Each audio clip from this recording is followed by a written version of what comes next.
Hey there. Hey there, good morning. I'm going to read John chapter 10 from the Passion Translation. The parable of the kind shepherd. Jesus said to the Pharisees, "Listen to this eternal truth.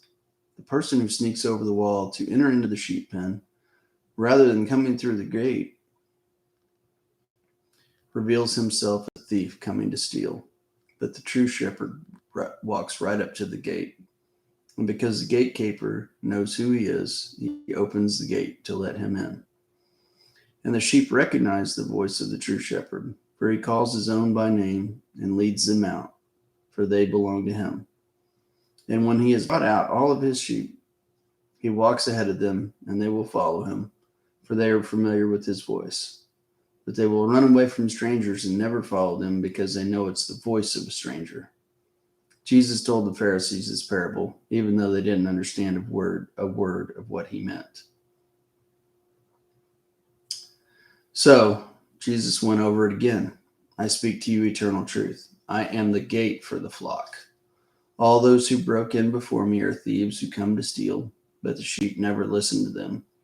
I am the gateway. To enter through me is to experience life, freedom, and satisfaction. The thief has only one thing in mind. He wants to steal, slaughter, and destroy. But I have come to give you everything in abundance, more than you expect, life in its fullness until you overflow. I am the good shepherd who lays down my life as a sacrifice for the sheep. But the worker who serves only for wages is not a real shepherd, because he has no heart for the sheep. He will run away and abandon them when he sees the wolf coming. And when the wolf mauls the sheep, drags him off, and scatters them. I alone am the good shepherd, and I know those whose hearts are mine, for they recognize me and know me, just as my Father knows my heart, and I know my Father's heart. I am ready to give my life for the sheep. And I have other sheep that I will gather, which are not of this Jewish flock. And I, their shepherd, must lead them too, and they will follow me and listen to me. And I will join them all into one flock with one shepherd. The Father has an intense love for me because I freely give up my own life to raise it up again. I surrender my own life, and no one has the power to take my life from me. I have the authority to lay it down and the power to take it back again. This is the destiny my Father has set before me." This teaching set off another heated controversy among the Jewish leaders. Many of them said, "This man is a demon-possessed lunatic. Why would anyone listen to a word he says?" But then there were others who weren't so sure. "His teaching is full of insight. These are not the ravings of a madman. How could a demonized man give sight to one born blind?"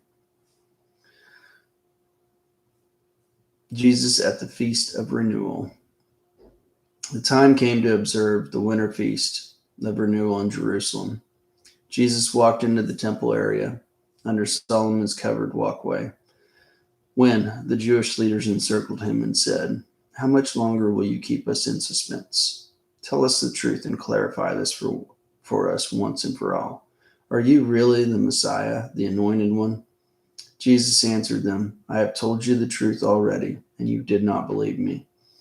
The proof of who I am is revealed by all the miracles that I do in the name of my Father. Yet you stubbornly refuse to follow me because you are not my sheep. As I have told you before, my own sheep will hear my voice, and I know each one, and they will follow me. I give to them the gift of eternal life, and they will never be lost, and no one has the power to snatch them out of my hands.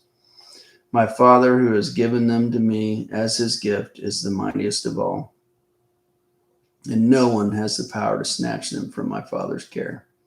The Father and I are one." When they heard this, the Jewish leaders were so enraged that they picked up rocks to stone him to death. But Jesus said, "My Father has empowered me to work many miracles and acts of mercy among you. So which one of them do you want to stone me for?" The Jewish leaders responded, "We're not stoning you for anything good you did. It's because of your blasphemy. You're just a son of Adam, but you've claimed to be God." Jesus answered, "Isn't it written in your scriptures that God said, 'You are gods'?